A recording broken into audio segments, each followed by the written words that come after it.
Greetings everyone.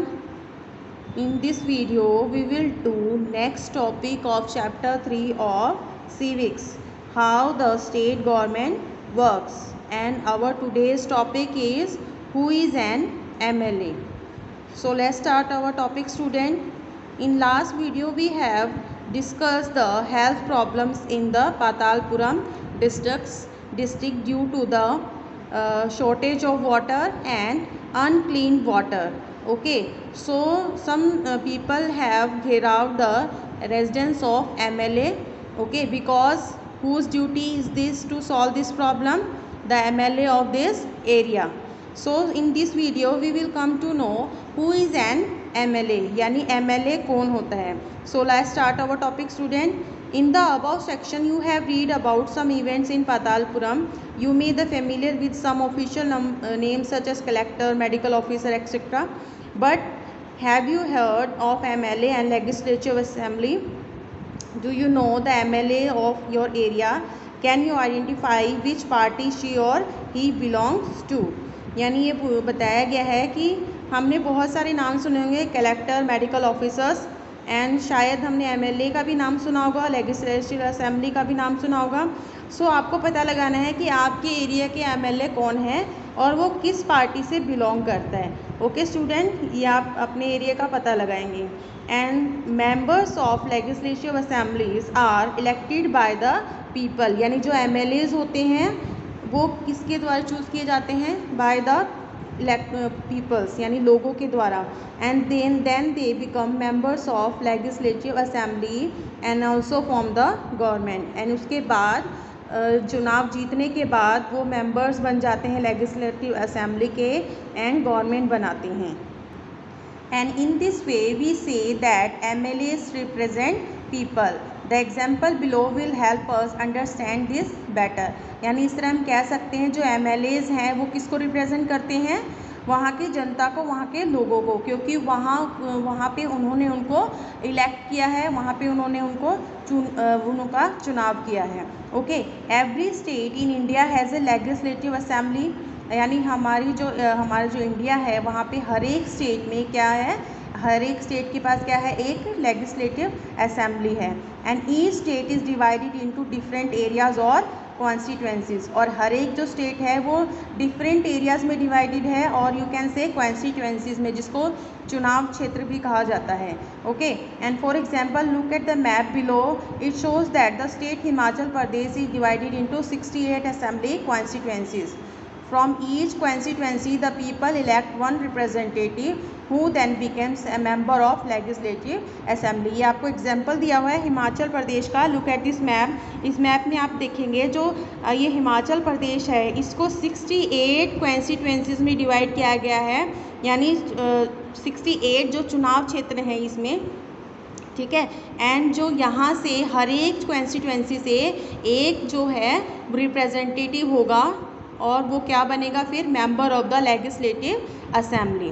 Okay, and you may have notice that people stand for elections in the name of different parties. यानी हर एक जो चुनाव क्षेत्र होता है, यानी कॉन्स्टिट्यूएंसी होते हैं, वहाँ पे हर एक पार्टी से एक मेंबर चुनाव में खड़ा होता है. And belong to different political party, जो बिलोंग करता है अलग अलग पॉलिटिकल पार्टी से. ठीक है, and how do the people who are MLAs became minister और चीफ मिनिस्टर.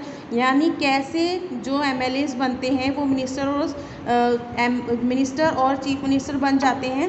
ठीक है, a political party whose MLAs have won more than half the number of constituencies in a state can be said to be a majority.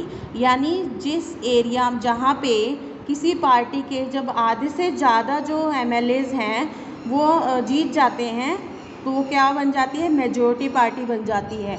And the political party that has a majority is called the ruling party. और जिस party की सबसे ज़्यादा majority होती है उसको क्या बोला जाता है? Ruling party. And all other members are called the opposition. और दूसरे जो MLAs होते हैं, यानी जो दूसरी पार्टी से बिलोंग करते हैं, तो वो उनको क्या बोला जाता है? Opposition. For example, the legislative assemblies of the state of the Himachal Pradesh has 68 MLAs constituency, यानी यहाँ पे आपको हिमाचल प्रदेश का एग्जाम्पल दिया गया है।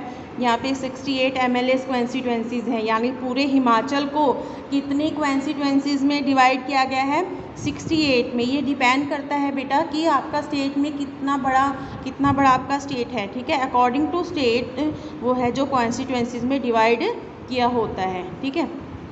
या and this is the result of assembly election in Himachal Pradesh in 2003। ये आपको एक रिज़ल्ट बताया गया है कि कैसे 2003 में कौन पार्टी जीती थी और किसने जो है गवर्नमेंट बनाई थी।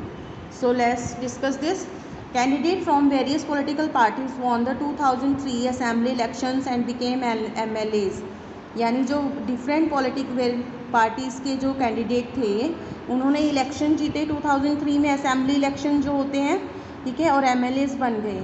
Since the total number of MLAs in the legislative assembly is 68, यानी फिर अब मैंने आपको बताया था कि कितनी कॉन्स्टिट्यूंसीज़ में हिमाचल प्रदेश बटा हुआ है, 68 में, तो कितने MLAs होंगे, 68, ठीक है। तो a political party would have needed to have more than 34 MLAs in order to gain a majority, यानी अभी एक पार्टी को मेजोरिटी में आने के लिए कितने MLAs की ज़रूरत होगी, यानी उनकी पार्टी कितने MLAs जीतने चाहिए, 34, ठीक है, आधे से ज़्यादा। And the Indian Congress, national Congress with 43 MLAs had the majority. और ये देखो, ये जो आपको टेबल दिया है उसमें दिख रहा है कि सबसे ज़्यादा जो MLAs हैं किसके हैं, इंडियन नेशनल कांग्रेस के 43, and MLA had the majority and it became the ruling party. और इस वजह से जो है जो इंडियन नेशनल कांग्रेस है वो कौन सी पार्टी बन गई है, रूलिंग पार्टी, यानी गवर्नमेंट कौन सी पार्टी बनाएगी अब, national Congress party. All the other MLAs became the opposition, यानी अब जो दूसरे जो बाकी के जो MLAs हैं वो कहाँ जाएंगे, वो ऑपोजिशन में बैठेंगे, okay. In this case Bharatiya Janata Party was the major opposition party.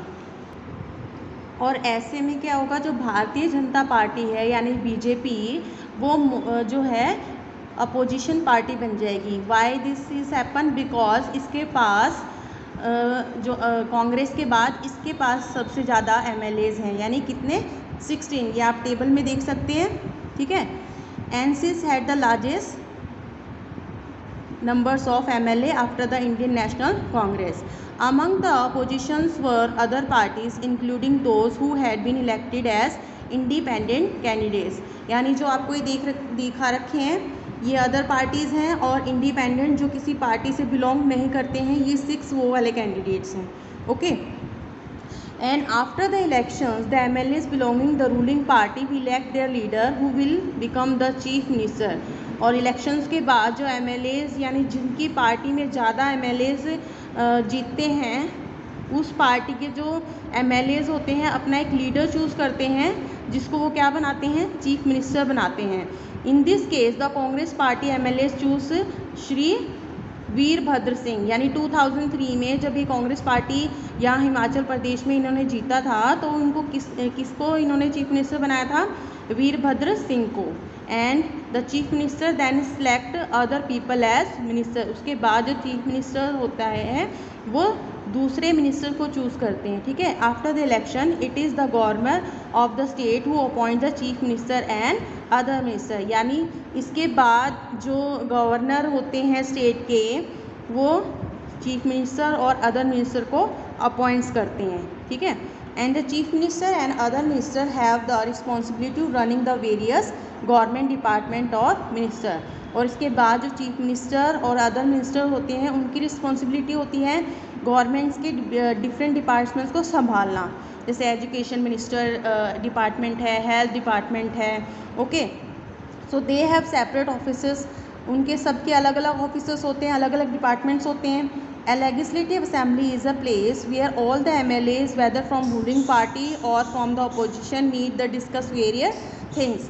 और legislative assembly एक ऐसी जगह होती है जहाँ पे MLAs इकट्ठे होके डिस्कस करते हैं किसी भी बात को या किसी भी प्रॉब्लम को जो उनके एरिया से रिलेट करती है, चाहे वो रूलिंग पार्टी के हों या फिर अपोजिशन पार्टी के हों। ऑल MLAs जो जीत के आते हैं वो वहाँ पे लेजिस्लेटिव असेंबली में जाते हैं, ठीक है।